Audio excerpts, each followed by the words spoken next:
Sadikh TV information yu leer rek ndeysaan yow mi bëgg information bu leer dawal gaaw abonné ci Mouride Sadikh ñak ginaaw wañu jittalé kaddu yi sant yalla sant yonenté bi sant Serigne Touba diko sant bu baaxa baax té diko jaajeufal kaddu yi liko warali moy li nga xamni mom lañ bokk ñun ñi ñepp té mënuñu ko séddo tam doon lo xamni njariñ la ci ñun ci aduna njariñ la ci ñun pour ëlëk gis ngeen comme nim ko waxé ginaaw bi ñu andé ak mom ci lépp té yaakar na ñun ñi tok fi ñepp amu ci kenn ko xamni ci ñun bërëb bi muy fanaan fa ngay fanaan amu ci kenn ko xam fa ngay fanaan kon légui ñun kon lan mo ñu war ñun ñi nga xamni ñoko mëna dimbali ci ndigalé ko suñu borom jagleel jaarale ko ci Serigne Touba jaarale ko Cheikh Moussa Nawel ci lan ko mëna jappalé ci man lan ko mëna taxawoo ba yalla dogal mu defé ndigalo ci ciobarem ndax tay ji xelam ak xolam amna fo xamni su sañon fa la ndigal lay yam bala fa egg mu jébbal ko serigne bi ci na anam ba nga xamni nona la ko bëggé kon nak ñi ko mëna jappalé moy ñun ñi ñu mëna jappalé moy yeen lan lañuy dagaan moy ay projecteur lañ bëgg yo xamni salaire lay doot ngir ñuy man di liggéey guddigi lool lañuy dagaan ci mbolo mi fi teew ñepp bu ngeen yeggé ngeen waxtaan seen biir ngir mënu ci jappal buñ ci mané am ñent ba yo xamni dinañ ci man guddigi liñ ci bëgg liggéey ndax mi ngi ni day dugg ci guddigi ay torche do nga lay jël dinu jox ñukoy nité ta torche amana bo démé mom lay nité ci biir mbaram ta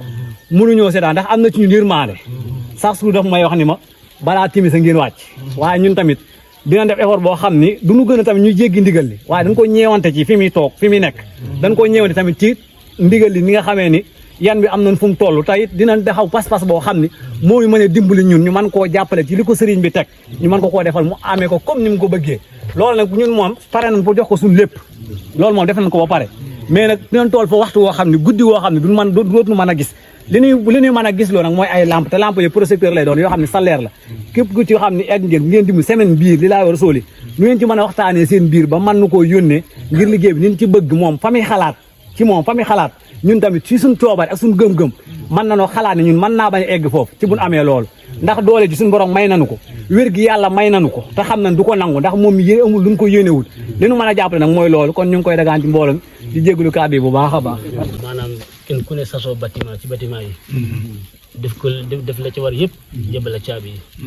mu ngi ci xol yi am lu yéene bi waye doole gi nekku fi ñu ngi ñaan nga sax ñu doole sax ñu kat nak xel ak nangu waaw buñu def ko nonu ñi teew yépp ñepp ñaan jox seen adiya moy comme lool te lool tamli rek du adiya waye tamli rek lañ ko wax mëna wax am ñu wala rek ci liggéey waaw kon nga gëna badil gaay bu baaxa baax wax di ci yene gi moy fi buñu sañante manam ay wër yu neew lepp mot bu nga jëblé ciabi moy suñu yene waaw nga gën no sarax ab doole ak wër waaw ab xol buñ nangul liggéeyal bu baaxa baax am ben sikki saga ya fi lo te wër nak moy suñu sag ya suñu sag te ak elek amuñu keneen ko di yow gaay bari ya ko yu bari ndax liggéeyal rek tax waaw loolu la am lu ma ci wax rek nga yegg fi loo te wér waaw nag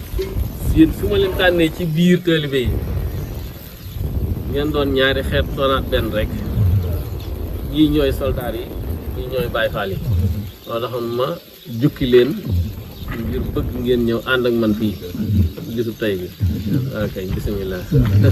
la ci des nag bu ñu demee bay wàcc ca lañ koy yeggale ok bismillah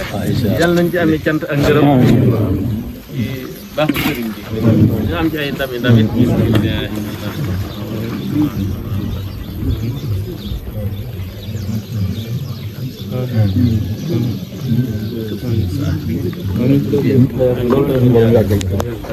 ya